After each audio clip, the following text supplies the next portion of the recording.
ESIC SSO exam के लिए है। आज इसका फाइनल वीडियो, आखिरी वीडियो है। अब तक 75 क्वेश्चन हो चुका है। आज हम इस वीडियो में 76 to 100 MCQ कर रहे हैं। तो आपको जितने भी चारों वीडियो हो मिल जाएगा, मेरे चैनल पे जाके देख लीजिए। अगर आप SSO एग्जाम का प्रिपरेशन कर रहे हैं तो ये मोस्ट 100 MCQ है, आप इसे जरूर एक बार देखिएगा। तो चलिए आज का MCQ सीरीज शुरू करते हैं। और हाँ, चैनल पे नए हैं तो सब्सक्राइब कीजिएगा और आप कमेंट जरूर कीजिएगा आपको नेक्स्ट कौन से वीडियो चाहिए। तो हमारा आज का फर्स्ट क्वेश्चन है जो कि है, अंडर द प्रधानमंत्री जीवन ज्योति बीमा योजना, a term life insurance scheme, what is the risk coverage amount payable on the death of insured member. ठीक है, इसका आंसर है 2 लाख। लेकिन ये पुराना स्कीम से जुड़ी हुई है, तो एक काम कीजिए, इसका लेटेस्ट अपडेट जरूर देख लीजिएगा स्कीम का, क्योंकि ये जो इस क्वेश्चन है आप देख सकते हैं ESIC SSO 2022 में आया हुआ था। ठीक है, तो इसमें अपडेट आया तो एक बार क्रॉस चेक कर लीजिएगा इस स्कीम का। ठीक है, जीवन ज्योति बीमा योजना।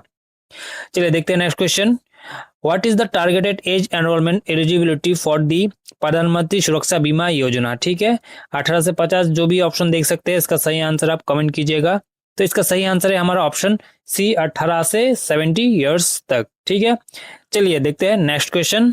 Of subsistence allowance act provision mandate that an employee under suspension is entitled to receive what percentage of their wages for the first 90 days. ठीक है, आप लोग न्यूज में सुनते होंगे इसको सस्पेंड कर दिया, उसको सस्पेंड कर दिया, लेकिन सस्पेंड करने से क्या होता है, उन लोगों को सैलरी ठीक ही मिलती है, लेकिन उस तो फर्स्ट 90 डे में उनका सैलरी का कितने परसेंट मिलता है। तो इसका सही आंसर है 50%। ठीक है, 90 डेज में 50%, उसके बाद उसका इंक्रीज हो जाता है। ठीक है, और हाँ, सस्पेंशन के बाद जब वो ज्वाइन कर लेता है तो जितना भी बाकी पेंडिंग रहता है ना, जो 50% नहीं मिला, वो पूरा एक साथ में मिल जाता है। तो सस्पेंड करने के कोई फायदा नहीं होता उसके, एक्चुअली जो जिसको सस्पेंड किया वो मजे है, घर बैठे आराम से सैलरी लेता है। ठीक है, चलिए देखते हैं next question. The Bismarck model of social security which heavily influence early social security codes world wide originated in which country. ये जो है मॉडल कौन से कंट्री से ओरिजिनेट हुआ था, ये है हमारा ऑप्शन सी, जर्मनी से। ठीक है, चलिए देखते हैं next question. The Beveridge Report of 1942, which paved the way for modern universal social security system and safety nets, belongs to which country। ठीक है, ये रिपोर्ट कौन से कंट्री से बिलोंग करता है, ऑप्शन है बी, यूके, यूनाइटेड किंगडम। ठीक है, चलिए देखते हैं question number 6। Which article of the Constitution of India contained a directive principle directing the state to secure just and human condition of work and maternity relief। कौन से article में DPSP का हमारा है इसके बारे में, तो ये हमारा है ऑप्शन सी, आर्टिकल 42 में। ठीक है, चलिए देखते हैं next question. Article 41 of the Indian constitution related to which of the following social security principle. ठीक है, तो इसका आंसर देखते हैं हम लोग। Option A, right to work, to education and to public assistance in certain cases. जरूर याद रखिएगा, इंपॉर्टेंट है। अगला क्वेश्चन है, under the code on social security what is the maximum number of hours of work per week permitted for an adult worker. ठीक है, तो कितने घंटे तक का लिमिट है पर वीक, 48 आवर, ऑप्शन सी। अगला क्वेश्चन है, which of the following legislative entries gives both the parliament and state legislature the power to enact law on social security and social insurance, employment and unemployment. कौन सा list, ये हमारा entry 23 list 3 concurrent list. अगला question है, what is the minimum threshold of employees required in a factory for the mandatory appointment of a safety officer under the OSH and social security guideline। तो इसका सही answer है option C, 1000 worker. Next question देखते हैं, under the code on social security if an employ finish 4 years and 8 months of continuous service before getting retrenched, is he entitled to receive gratuity। इसका answer क्या जरूर बताएगा, option B, yes, because a fraction of a year exceeding 6 months is rounded off as a completed year. ठीक है, चलिए देखते हैं next question. Under the employ provident fund scheme a member can withdraw up to what maximum percent of their non refundable advance balance in the event of continuous unemployment for not less that 1 month। ठीक है, तो इसका सही answer है option B, 75%। चलिए देखते हैं अगला question.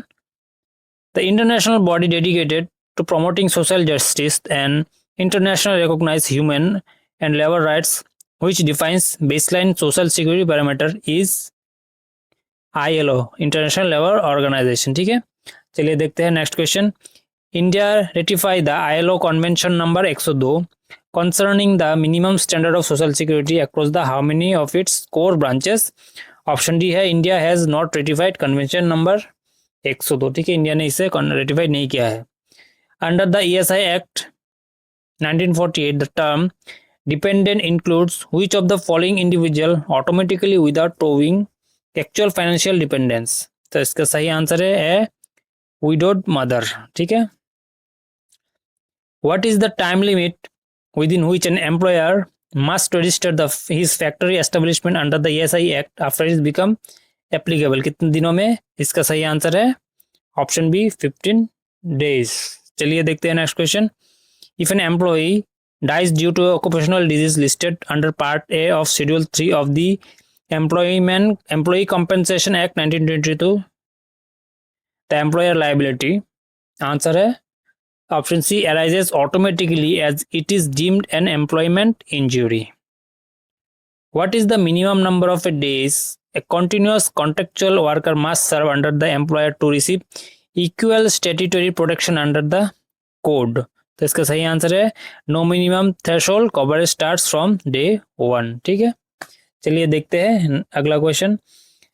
The social security code changes the designation of inspector to. Inspector का डेजिग्नेशन से क्या चेंज किया गया है इसे? इंस्पेक्टर कम फैसिलिटेटर, ठीक है। चलिए देखते हैं अगला क्वेश्चन जो कि है under the maternity benefit act 1961 what is the statutory medical bonus amount that an employer must pay to a women worker if no prenatal confinement and postnatal care is provided free of charges.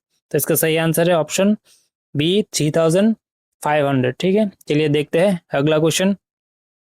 If an establishment employ strength falls below 20 after it has been covered under the EPF act 1952 what happened to its coverage status? क्या होता है इसका? The establishment continues to be govern by the act despite the reduction. से याद रखिएगा, important question है। अगला question है the employee provident fund scheme, the employee pension scheme and the insurance scheme are collectively scheduled under which section of 1952 act? बहुत ही important है, इसका answer है section 5, 6A and 6C। Under the Gratuity Act 1972 if a nominee dies before the employee what happened to the nomination? ठीक है, the nomination become completely void and the employee must make a fresh nomination। Simple है, easy है ये answer.